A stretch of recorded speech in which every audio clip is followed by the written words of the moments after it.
Vande Mataram, my dear student. Today we have to start chapter number 10, Reaching the Age of Adolescence. Part 5, new topic. Role of hormones in initiating reproductive function.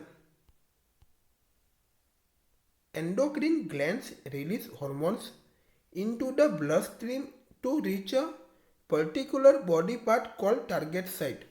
तो target site किसको कहते हैं?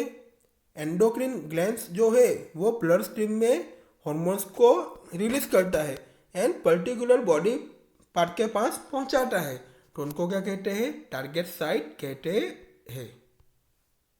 The target site response to the hormone. Target site जो है वो hormone को response करते हैं.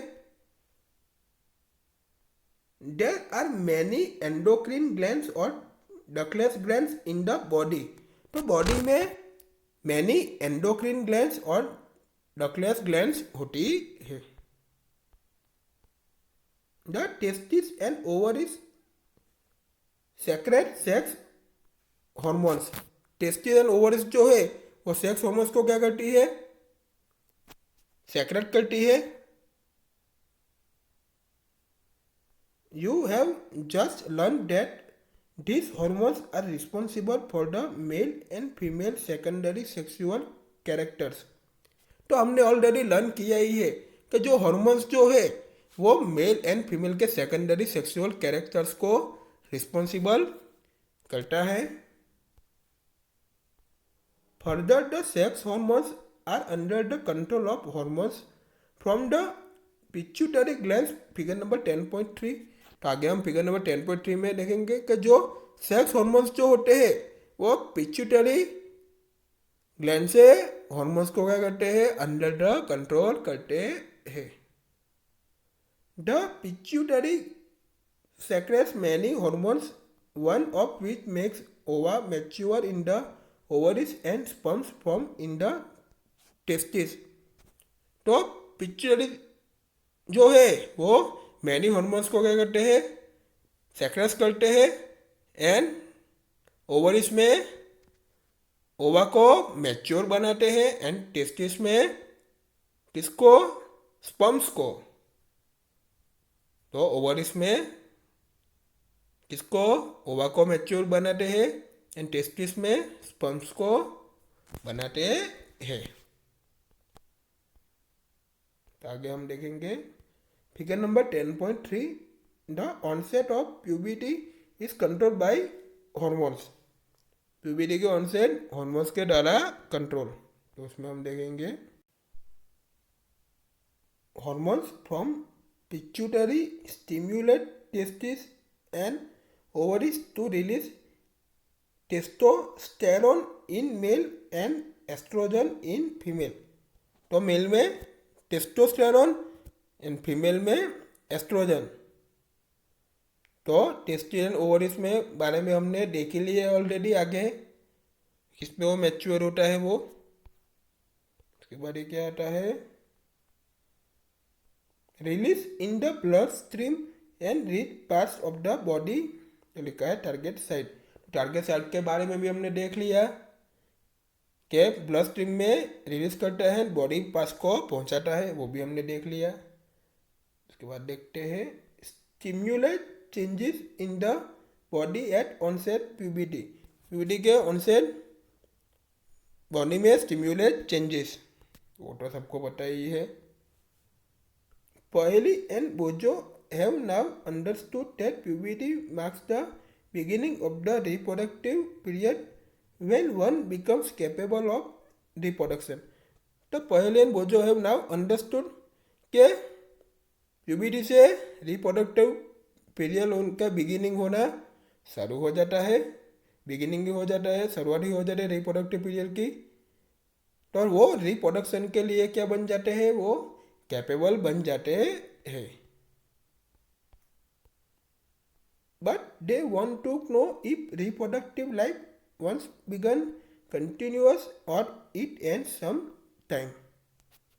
तो वो लोग जानते हैं कि रिप्रोडक्टिव जो लाइफ है तो एक बार शुरू हो जाती है कंटिन्यूअस, तो वो सम टाइम के बाद उनका एंड भी होता है. अब आगे न्यू टॉपिक देखेंगे, reproductive phase of life in humans. Adolescents become capable of reproduction when their testes and ovaries begin to produce gametes।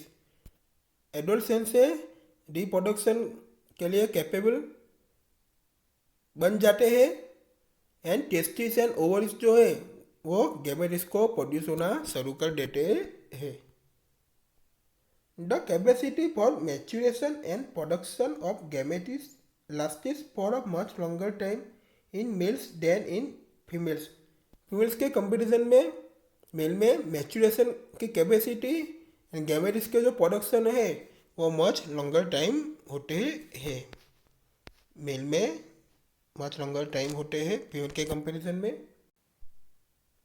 In females the reproductive phase of life begins at puberty 10 to 12 years of age and generally lasts till the age of approximately 45 to 50 years।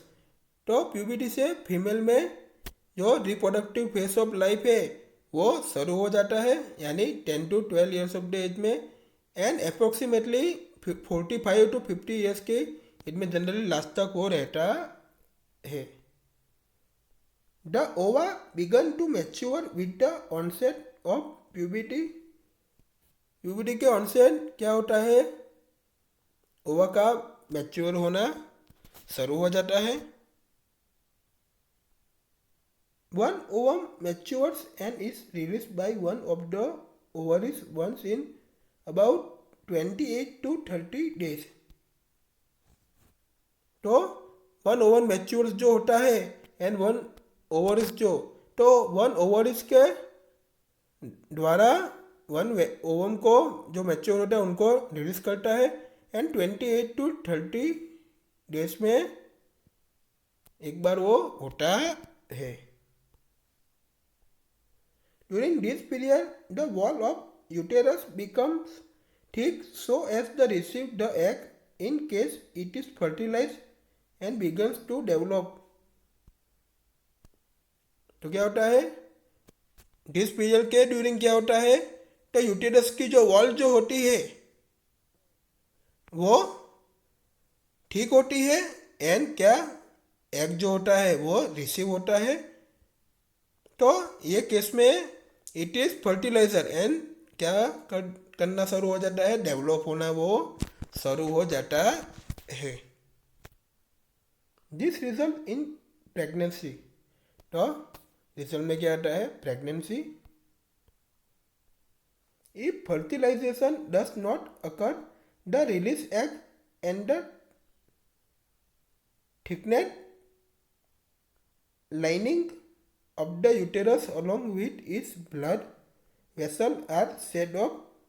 This causes bleeding in woman which is called menstruation। तो menstruation किसको कहते हैं, तो उसमें fertilisation does not occur के जो release egg जो होता है एंड यूटेरस की जो थिकनेस लाइनिंग जो होती है तो उसमें क्या होता है, अलोंग विथ जो ब्लड वेसल जो होता है वो क्या होता है, सेट ऑफ हो जाता है।